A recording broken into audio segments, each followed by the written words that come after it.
Olá, eu sou a professora Renata e hoje eu serei a sua professora de Química. Nessa primeira videoaula nós vamos falar sobre transformações da matéria. É um assunto que faz parte do conteúdo da primeira série do ensino médio. É um assunto relativamente simples, mas que será necessário para os demais. Então preste atenção, que nós vamos diferenciar, caracterizar essas transformações, o que elas têm de comum, o que elas têm de diferente, e esse assunto vai ser utilizado mais para frente. Então, caneta e papel na mão e preste bastante atenção. Então, vamos à nossa aula. O mundo passa por transformações a todo momento. Tudo que está ao nosso redor passa por modificações, por alterações e por transformações todo momento. O nosso corpo, aquilo que nós consumimos, as plantas, os animais, as rochas, a natureza, tudo passa por transformações. Sejam elas espontâneas, não espontâneas, visíveis ou não visíveis, tudo passa por transformações. E essas transformações são chamadas de transformações da matéria, sendo que matéria é tudo aquilo que ocupa espaço e possui massa, ou seja, tudo é matéria. E essas transformações elas podem ocorrer com ou sem mudança na composição química dos materiais. E existem várias maneiras de diferenciar essas transformações. Então não é simplesmente dizer que houve ou não uma transformação, mas conseguir conhecer essas transformações, as suas características e categorizá-las de acordo com essas características, de acordo com essas evidências ou de acordo com alguns sinais químicos e físicos. A primeira maneira de nós fazermos essa diferenciação é em relação ao comportamento físico e químico. Então, a primeira transformação é física. São as transformações que ocorrem sem que haja mudança na composição do material. Então, o material inicial e final é o mesmo. Não há nenhuma mudança na composição. Então, os materiais que são chamados de produtos, que são os finais, e os materiais dos reagentes não sofrem alteração.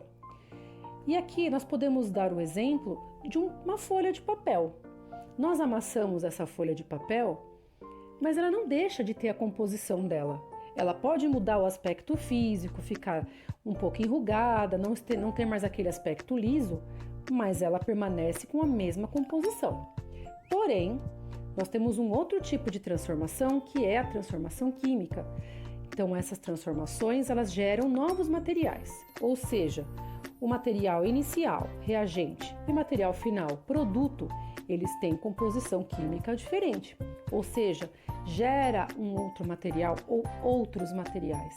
A composição química dos materiais são diferentes. E nesse caso, a gente pode dar exemplo de uma combustão. Os materiais que entram em combustão, a própria folha de papel que eu citei agora há pouco. Diferente da transformação física, se essa folha for queimada, ela não tem como voltar ao que ela era anteriormente. A composição final é muito diferente. Eu não tenho como pegar cinzas, o gás carbônico que foi produzido e voltar à composição daquela folha de papel do início. Mas é só isso? Só a diferença entre física e química? Não. Existem várias outras maneiras de o diferenciar. Então, nós podemos analisar as transformações em relação à energia, se ela é uma reação que acontece com ganho ou perda de energia, o tempo que acontece essa reação e as possibilidades de a gente reverter os materiais. Então, vamos ver como isso acontece? Primeiro fator é o fator temperatura. Existem transformações que podem acontecer quando a gente fornece energia. Então, ela é chamada de reação endotérmica. São transformações que ganham calor do ambiente, sendo favorecida pelo aumento da temperatura. Então, são reações que a gente fala que ela esquenta. Não é a maneira mais correta de dizer, mas é aquela reação que, para acontecer, eu preciso fornecer calor. Já a transformação exotérmica é o contrário, é aquela que há perda de energia para o meio ambiente. Então, é aquela que perde calor, que a temperatura diminui. E aqui eu tenho dois exemplos. Aqui uma pessoa fazendo um churrasco e do lado um sorvete. Para que a reação, no caso do churrasco, para que ele fique pronto e para que o sorvete fique congelado, elas envolvem calor.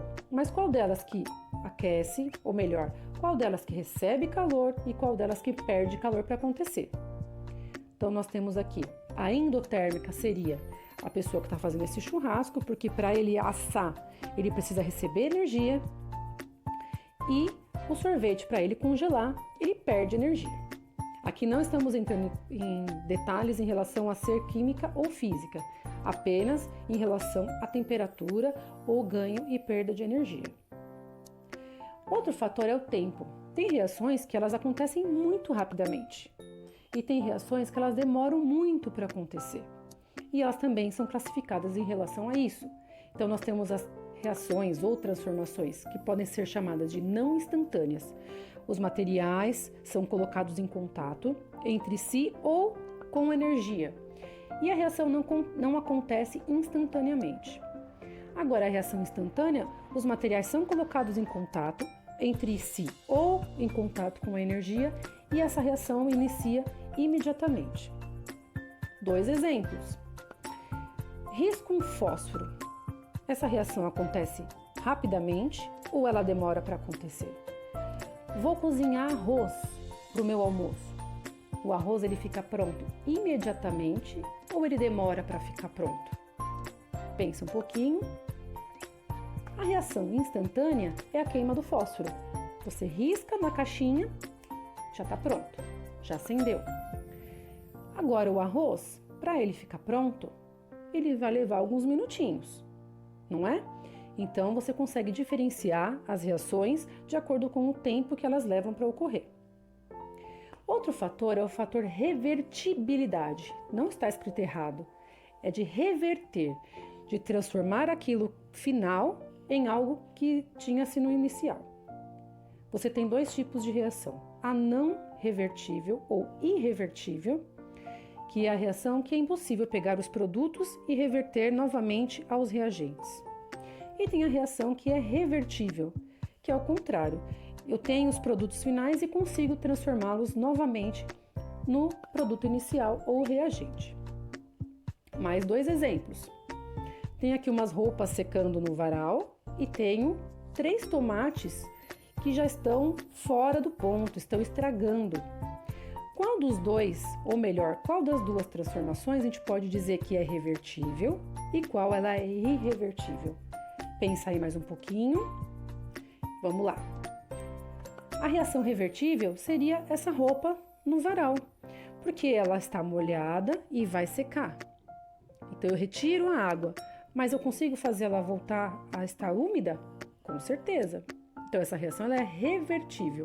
Agora, um alimento ou algo que apodreceu, aí no caso seria irrevertível. Eu não tenho como pegar aquele alimento que está podre, que passou do tempo de consumo e fazer com que ele volte àquela consistência, o sabor, ao aspecto anterior.